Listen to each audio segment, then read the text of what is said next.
Assalamualaikum warahmatullahi wabarakatuh. Baiklah anak-anak kelas 12, kita bertemu dalam pembelajaran bahasa Indonesia dengan topik surat lamaran pekerjaan.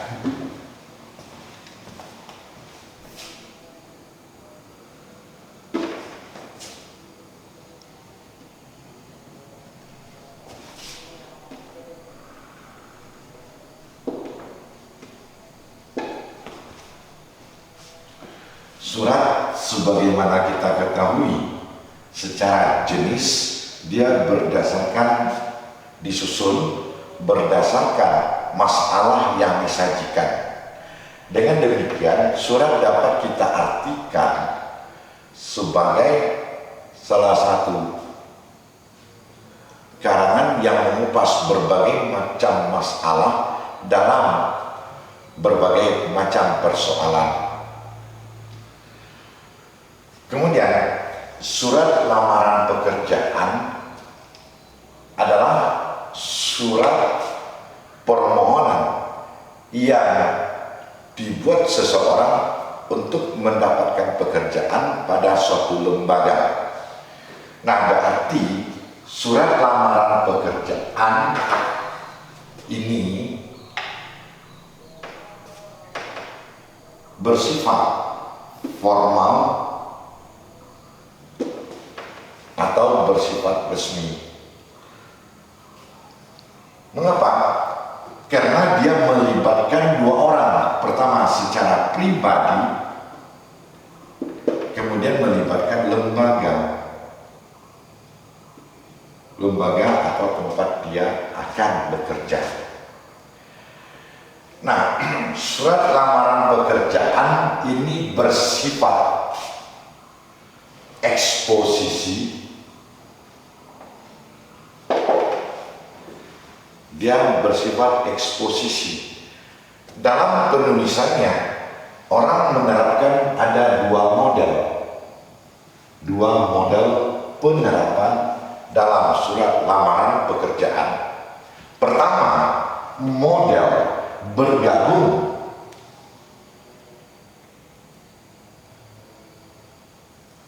Dengan riwayat hidup.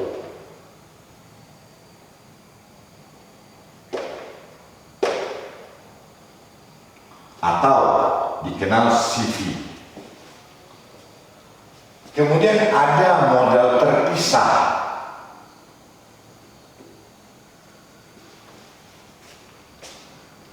Yang lazim dibuat orang adalah terpisah. Nah, di dalam surat lamaran yang perlu kamu perhatikan, pertama, sewaktu kita menulis, andai kata ini kertas, maka di bagian atas sebelah kanan ini tempat dan tanggal. Tempat di mana kita menulis surat dan tanggal berapa kita menulisnya. Setelah itu ada halnya apa atau perihal. Setelah itu baru tujuan. Misalnya YTH Bapak pimpinan atau direktur PT titik-titik.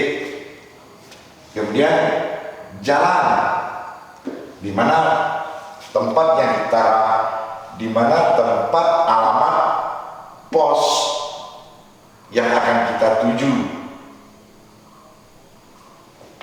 Setelah itu turun kira-kira 2 cm, menjorok ke dalam 2 cm, barulah salam pembuka dengan sebutan dengan hormat.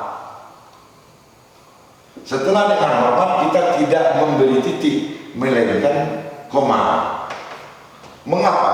Karena ada paragraf-paragraf berikutnya yang dengan hormat ini disebut dengan istilah salam pembuka. Salam pembuka atau kalimat sapaan.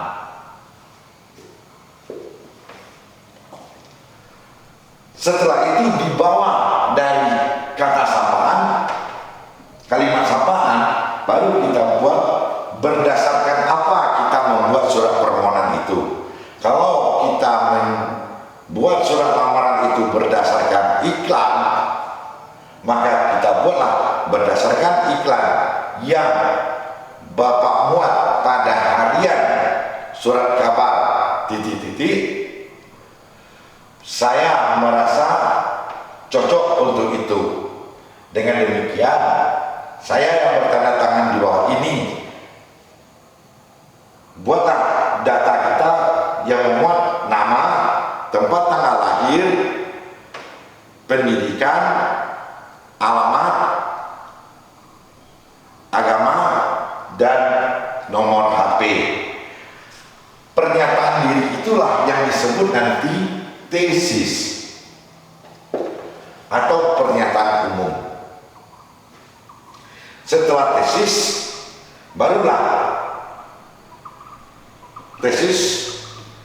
nanti setelah tesis itu kita paparkan argumentasi berupa seperti ini. Sebagai bahan pertimbangan bagi Bapak, berikut saya lampirkan: 1. Ijazah, fotokopi ijazah dan transkrip nilai, kemudian pas foto, kemudian daftar riwayat hidup atau piagam-piagam yang menunjang pada tempat yang akan kita lamar. Setelah itu baru penutup surat. Penutup surat, demikianlah surat ini saya sampaikan.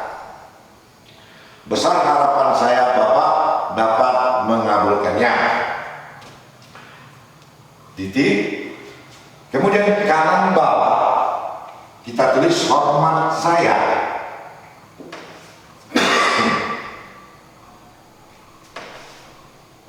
Suatu nama.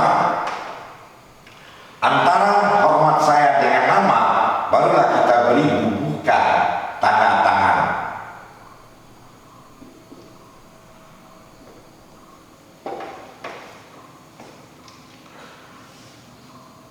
Demikianlah sepintas pengetahuan tentang surat lamaran.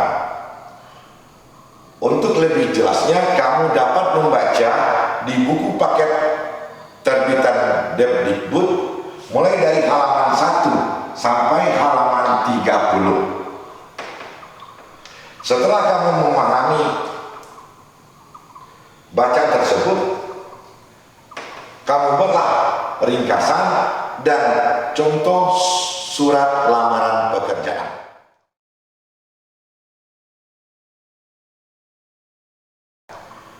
Akhir kata, Bapak sudahi dengan Assalamualaikum warahmatullahi wabarakatuh.